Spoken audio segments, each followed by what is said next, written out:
Yeshua defendió la ley oral de los fariseos. Este es un argumento comúnmente adelantado por mesiánicos que creen en la ley oral. El ejemplo que sigue es común entre ellos: el ayunar en unas bodas. Yeshua enseñó que está prohibido ayunar en presencia del novio. La ley oral supuestamente tiene la misma prohibición, mientras que no existe en la Torá.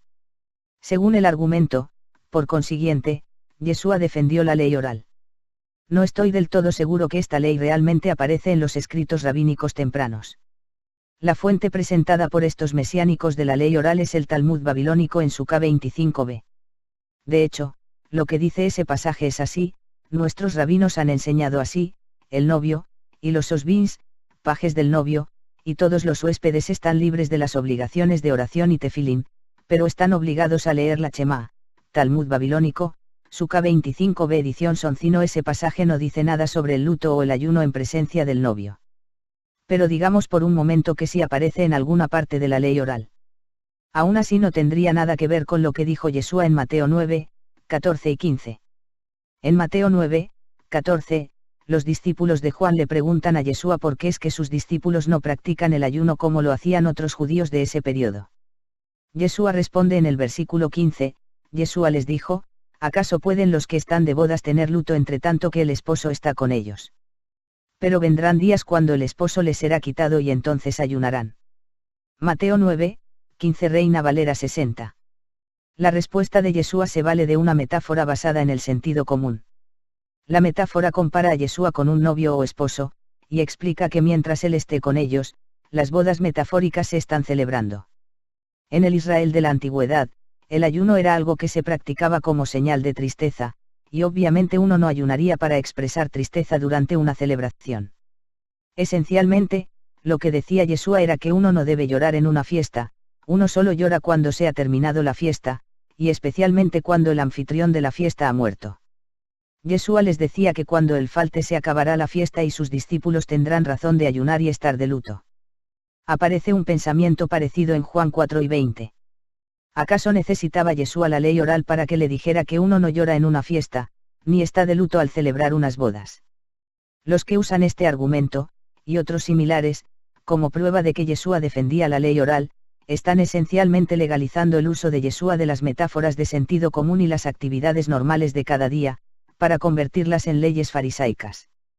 Sería lo mismo si hipotéticamente uno dijera que, los fariseos requieren que uno se ponga zapatos, así que el hecho de que Yeshua usaba zapatos comprueba que acataba la ley oral. No será que él usaba zapatos porque sentía frío en los pies, o porque no le gustaba caminar por las piedras descalzo. Veamos ahora otro de los argumentos empleados para decir que Yeshua empleó la Torá oral, y este es el reclinarse en la cena de la Pascua. Otro ejemplo de la misma clase está basada en Mateo 26, 20, el cual nos informa así: cuando llegó la noche, se sentó a la mesa con los 12. El argumento adelantado aquí es que la palabra se sentó en griego anekeito, puede significar reclinar. Ahora bien, la misma palabra griega también significa sencillamente sentar sin la implicación de reclinarse. La misma palabra aparece en Mateo 9 y 10, donde Yeshua se sienta a comer con los cobradores de impuestos, y de nuevo en Juan 12, 2, donde dice que Lázaro era uno de los que se sentaron a cenar con Yeshua 6 días antes de la Pascua. Además, el Mateo hebreo contiene la palabra normal para sentar en Mateo 26, 20. Pero digamos que Yeshua de hecho reclinó. El argumento dice que la ley oral requiere que los que participan del Seder Pascual reclinen, y que ya que Yeshua reclinó en la última cena estaba obedeciendo la ley oral de los fariseos. Lo que no se menciona es que la costumbre de reclinarse en el Seder Pascual se remonta a los tiempos romanos, cuando los romanos se reclinaban sobre divanes especiales llamados triclinias. En la cultura romana, el reclinarse sobre unos de dichos divanes era señal de que la persona era libre, mientras que los esclavos estaban obligados a sentarse en bancos. El comer sentado era apto solo para niños, que se sentaban en bancos, o para esclavos, que recibían permiso para reclinar, como se usamos únicamente en días de fiesta. El reclinar como señal de libertad de la esclavitud es evidentemente la idea detrás del mandato de la ley oral a reclinarse en la cena de la Pascua. En todo caso, realmente comprobaría que Yeshua guardaba la ley oral el hecho de que se sentó en un diván reclinable. ¿No será que solo comprobaría que había divanes alrededor de la mesa? Otro argumento muy interesante adelantado por los mesiánicos de la ley oral está basado en el camino de un día de reposo mencionado en Hechos 1 y 12. La idea de viaje de un día de sábado es que existe un límite a la distancia que uno puede andar fuera de su ciudad durante el sábado. Supuestamente esta idea es también mencionada en Mateo 12 y 20. El argumento de los mesiánicos de la ley oral es que este límite sabatino sobre los viajes no se originan en la Torá, mientras que sí se conoce de la ley oral. Por lo tanto, Yeshua y el libro de los Hechos confirman la verdad de la ley oral. Lo que los mesiánicos de la ley oral no mencionan es que los esenios, que se oponían con vehemencia al fariseísmo y rechazaban totalmente la idea de una ley oral, también tenían la idea de un viaje de un día de Sabbat. Esto lo menciona específicamente uno de los documentos esenios principales conocido por el nombre de Convenio de Damasco, conocido también con el nombre de Documento de Damasco, capítulo 10 y 21. Esto nos hace preguntar, ¿cómo es que tanto los esenios como los fariseos tenían el concepto de un límite a los viajes durante el Sabbat?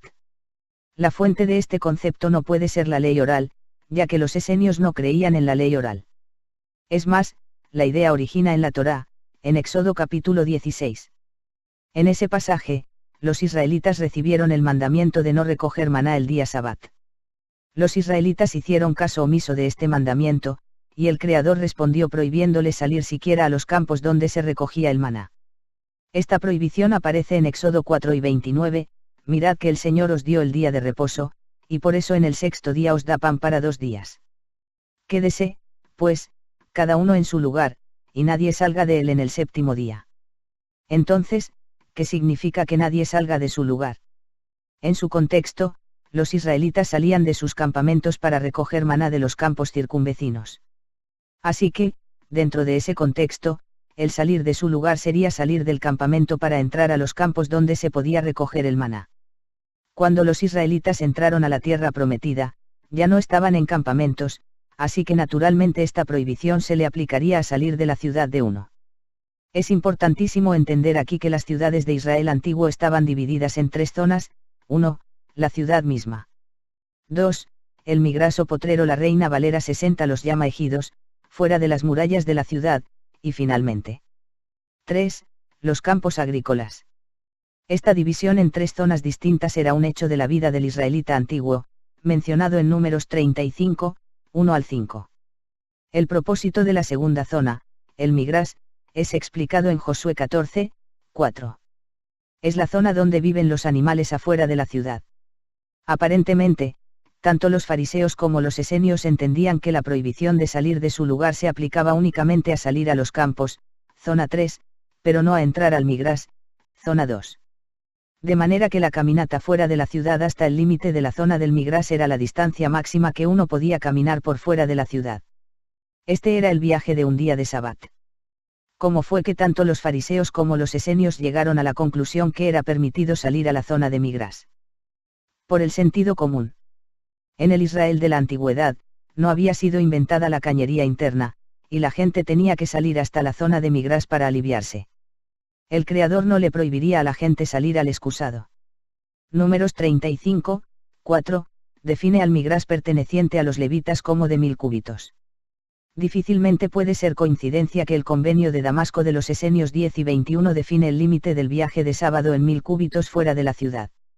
El siguiente versículo, Números 35, 5, define al Migras perteneciente a los israelitas en 2000 cúbitos fuera de la ciudad de uno. Hasta donde sabemos, todos los judíos de ese periodo creían en el concepto del viaje de un día de Sabbat, el cual era el límite máximo que uno podía caminar por fuera de la ciudad, sin entrar a la zona prohibida del campo donde se realizaban las labores de agricultura. Así que, el hecho de que Yeshua y los Hechos mencionan el viaje de un día de sábado solo comprueba que leyeron Éxodo 16 y Números 35 de la misma manera que lo hacían otros judíos, y no porque fueran adherentes a la ley oral. Es importante enfatizar aquí uno de los conceptos mayores adelantados por los mesiánicos creyentes en la ley oral. El argumento que adelantan es que ya que Éxodo 16 no menciona el Migras ni la longitud del límite del día sábado, tenía que haber una ley oral para definirlos. Este es un malentendido de la idea de la ley oral farisaica, la cual ellos alegan le fue revelada a Moisés en el monte Sinaí. Por otra parte, lo que los israelitas antiguos hacían al llegar a Éxodo 16 era aplicar este mandamiento de la Torá a la vida contemporánea. Éxodo 16 hablaba del desierto y del maná, y ellos se preguntaban de qué manera se le aplicaría esto a los pueblos y los campos agrícolas. La Torá nos requiere que consideremos cómo se aplican sus mandamientos a las nuevas situaciones y circunstancias.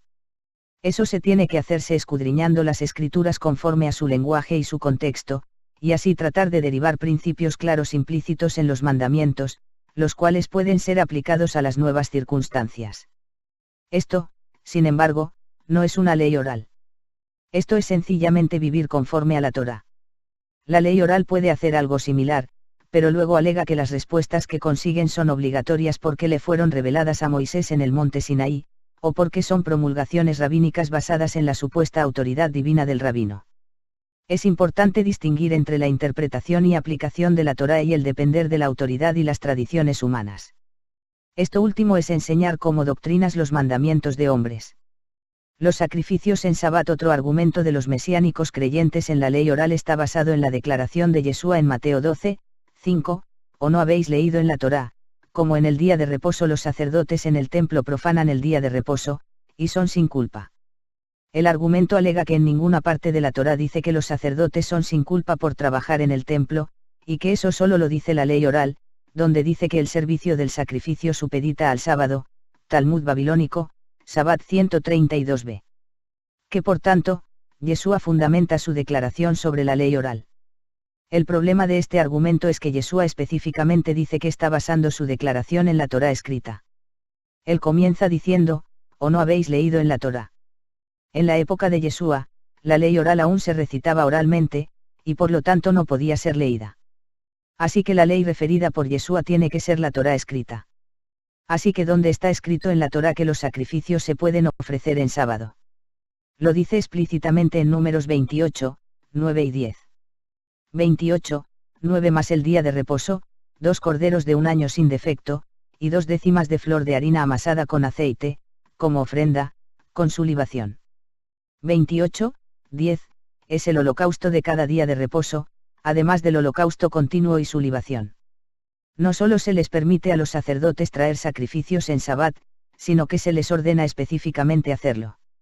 De hecho, si el Eterno les dio mandamiento de traer sacrificios en Sabbat, entonces no es pecado hacerlo, y por tanto son sin culpa.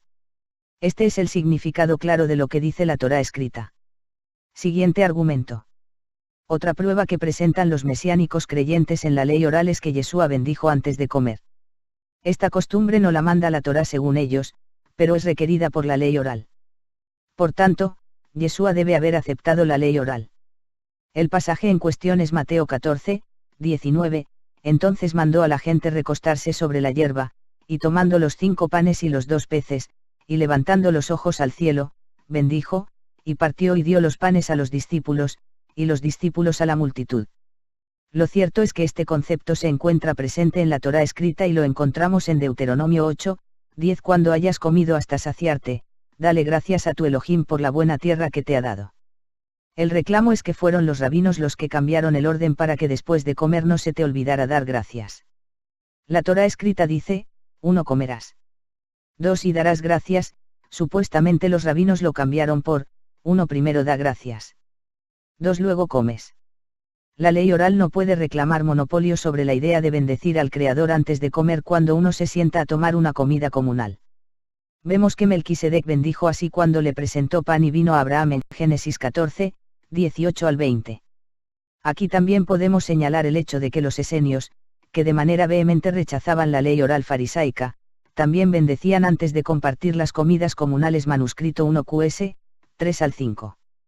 Así que, el hecho de que Yeshua también bendecía antes de partir pan no comprueba de que fuera fariseo, al igual que el mismo acto tampoco es prueba de que los esenios o Melquisedec fueran fariseos. Curar en el Sabbat. Otro argumento adelantado por los mesiánicos creyentes en la ley oral es que Yeshua acataba la ley oral con la enseñanza de que era permitido curar durante el día Sabbat.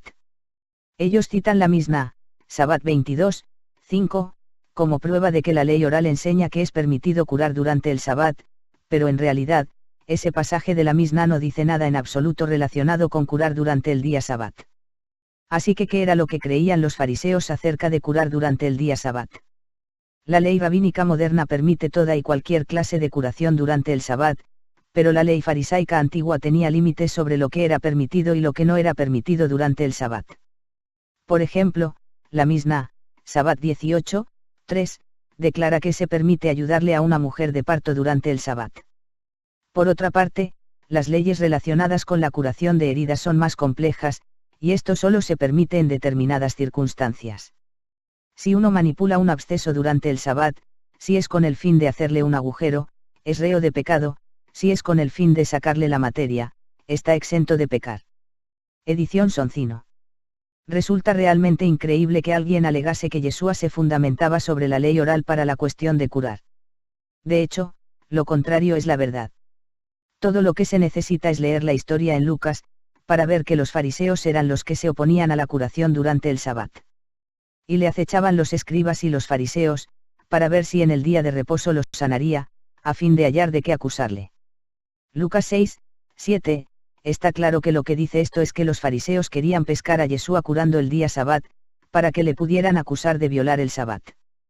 Esto solo tiene sentido si los fariseos de ese tiempo creían que estaba prohibido curar durante el Sabbat, o al menos prohibido curar de la manera que Yeshua lo estaba haciendo. Está claro que Yeshua no estaba de acuerdo con los fariseos, y según Lucas 6, Levítico 19, 16. Así que el curar durante el Sabbat no solo es permitido, sino que es requerido en todo momento por la Torá. Inmundicia de los muertos. Otro argumento de los mesiánicos creyentes en la ley oral es que Yeshua se basaba en la ley oral en Lucas 11, 44. Según este argumento, Yeshua se refería a la idea farisaica de ensombrecer a una tumba, ocasionando la inmundicia. Esta doctrina de la ley oral se refiere a la idea que si algún objeto cubre una tumba o un cadáver, todo el que estuviera bajo dicho objeto se hace ritualmente inmundo. Por ejemplo, si una parte de un árbol ensombrece una tumba, entonces cualquier persona que esté bajo cualquier porción del árbol resulta ritualmente inmunda por el muerto. El argumento continúa diciendo que ya que el concepto de ensombrecer no aparece en la Torá, Yeshua tendría que derivar esa norma de la ley oral. Existen varios problemas con dicho razonamiento. En primer lugar, se podría decir que la idea de ensombrecer es, de hecho, derivada de la Torá. Números 19, 14, dice que si una persona muere en una tienda, todo el que entra a la tienda resulta inmundo por el muerto. El tratado de la Misna dedicado al concepto de ensombrecer se llama Ojalot, que significa tiendas y en hebreo, ensombrecer es tumat ojalot, lo cual se traduce literalmente, la impureza de las tiendas. Por eso, no cabe duda de que la ley oral deriva el concepto de ensombrecer de Números 19, 14, razonando que si uno resulta inmundo al estar bajo la misma tienda donde se encuentra el muerto, entonces el estar bajo cualquier cubierta, por ejemplo, un árbol que cubra un cadáver también transmite impureza. Así que, aunque Yeshua se refiriera a la idea de ensombrecer en Lucas 11, 44, ese hecho no comprueba que él estuviera acatando la ley oral, sino solo que interpretaba a Números 7 y 14 de cierto modo. Pero esto nos trae al segundo problema del argumento, a saber, que Yeshua no dice nada en absoluto tocante a ensombrecer en Lucas 11, 44. Lo que sí dice es, ay de vosotros, escribas y fariseos, hipócritas, que sois como sepulcros que no se ven, y los hombres que andan encima no lo saben. El citar este versículo como prueba de que Yeshua creía en la ley oral es un disparate, porque lo que en realidad demostraría es que él acataba la autoridad de Números 19, 16. Por otro lado, está claro que Yeshua hablaba de tocar una tumba y no de ensombrecer. Yeshua se refería a la persona que anda sobre una tumba sin marca, tocándola con los pies, y por esta razón resultaba inmunda por el muerto. Según Yeshua, los fariseos son como tumbas sin marcas, y la gente resulta contaminada al tener contacto con ellos, sin siquiera darse cuenta. En términos modernos, Yeshua está diciendo que los fariseos son como minas antipersonales ocultas en la tierra. Alguien anda por un lindo prado verde, pensando que es algo bello y apacible, y luego resulta muerto por los explosivos que se hallan debajo. Otro de los argumentos más débiles de los mesiánicos creyentes en la ley oral está basado en Juan 7, 51, ¿juzga acaso nuestra ley a un hombre si primero no le oye, y sabe lo que ha hecho? Juan 7, 51, el argumento es que, el derecho del acusado de hablar viene de la ley oral y no de la Torá escrita, pero véase Éxodo 22 y Deuteronomio 19, 17 y 18. Este argumento falla desde el principio, porque las palabras de Juan 7, 51 son las de Nicodemo, del cual Juan 3, 1 nos especifica que es fariseo, y en el contexto este le habla a un grupo de fariseos. Por lo cual, decir que Juan 7, 51 es prueba a favor de la ley oral es un argumento circular. ¿Acaso la prueba para la ley oral es que un fariseo que cree en la ley oral se refiere a la ley oral cuando le habla a otros fariseos? Otro argumento débil de los mesiánicos creyentes en la ley oral es que, aunque Yeshua les advirtió a sus discípulos que no siguieran la promulgación farisaica de lavarse las manos antes de comer, Mateo 15, lo hicieron de todas maneras. La prueba según ellos está en la carta de Jacobo, mal llamado Santiago, en 4, 8, acercaos a Elohim, y él se acercará a vosotros. Pecadores, limpiad las manos, y vosotros los de doble ánimo, purificad vuestros corazones. El argumento es que, aunque Jacobo usa una metáfora en este versículo, la metáfora solo tendría sentido si los discípulos normalmente participaran del ritual del lavamiento de manos. Uno de los que discutieron esto conmigo comentó en broma que fundamentándose en la misma lógica, Poncio Pilato también debe haber practicado el ritual fariseo del lavamiento de manos, ya que en Mateo 27, 24 él simbólicamente se lavó las manos ante la multitud, para mostrarles que estaba sin culpa. Lo que esto realmente comprueba es que hasta un romano pagano, que no sabe nada de la Torá, oral o escrita, sabe que lavarse las manos representa la inocencia y la pureza de acción. Esta es otra metáfora de sentido común, basada en la experiencia humana. Hasta el rey filisteo Abimelec utilizó esta metáfora en Génesis 20, 5 para expresar su inocencia. La clave en esto es que el lavamiento de manos cuando están físicamente sucias es un acto hecho en cada cultura del mundo. Esto difiere totalmente del ritual farisaico del lavamiento de manos, que se deriva del concepto farisaico de impureza de manos. Los primeros fariseos creían que si una persona tocaba alimentos con manos ritualmente impuras, el alimento resultaba ritualmente inmundo y por consiguiente no era apto para el consumo. Esta es una doctrina sin base alguna en la Torá escrita, y es la razón por la cual Yeshua se oponía a ella en Mateo 15. Podemos presentar una larga lista de ejemplos en los cuales Yeshua hizo algo o predicó algo de lo que también es mencionado en la ley oral. Como ya hemos visto, esto no prueba que Yeshua acataba la ley oral, sino solo que leía la Torá, como el caso del viaje de un día de sabato que tenía sentido común, como cuando enseñó, no llores en una fiesta de bodas, y así por el estilo. Hasta aquí este tema por ahora. Si este vídeo te gustó, por favor indícalo con un dedito arriba y compártelo, para que otros también sean bendecidos por medio de ti. No olvides suscribirte aquí debajo y muy importante, toca la campanita para que no te pierdas ninguno de nuestros estudios. Shalom Ubrajot.